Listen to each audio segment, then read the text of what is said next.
Hello, Sand Shark fans. We're here with USCB women's head coach Jay Harris. Jay, very eventful last game against a ranked Truett-McConnell. It's first time getting a positive result with a tie or a win. What did you see against that game?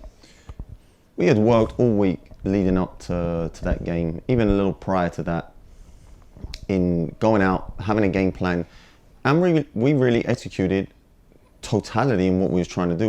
We pinned them back. They was on their back foot for the majority of the game. You know, you can see from the stats, sort of, we outshot them 12-4.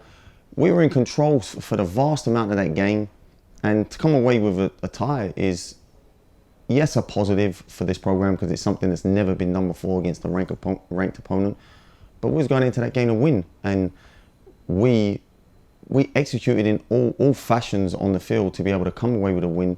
But you know, somehow we let it slip. But it was a great performance, and you know, hopefully this just builds some momentum and carries us forward in the next couple of games. So I know we talked a little bit off camera, kind of about that game plan with Truett-McConnell.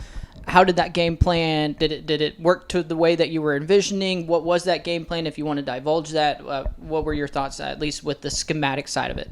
It worked out to a T. It was absolutely perfect. You know, we pressed them high up the field.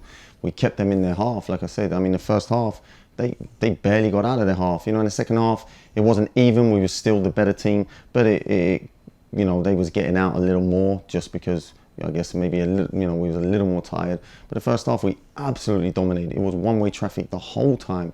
So it worked perfect. Unfortunately, you know, you really need to capitalize when you are in the control that we had in the first half. You need to capitalize on that because there's going to be times in the game where the other team gets 5-10 minutes maybe. So when you have 45 minutes of control and pinning them back in their half and winning the balls in the 18 or around the 18 and having shots and creating chances and you don't put it away, you leave yourself open for results like we got with a 1-1. So, you know, we need to learn to capitalize when we're in the control like that, to put it away and get ourselves on the board and make sure we're in control of the game, not just in the flow of the game, but control of the game on the scoreboard also. So this has kind of been a very effective year, splitting it up between the fall and the spring. But now you're up into double-digit wins, and you have that one more game, and it'll break the school record. You have 2 games to kind of do that. I know you don't want to think about it, but at the same time, that's something you're eyeing and looking at in the most goals scored in a season and all that. Give us your point of view on both of those.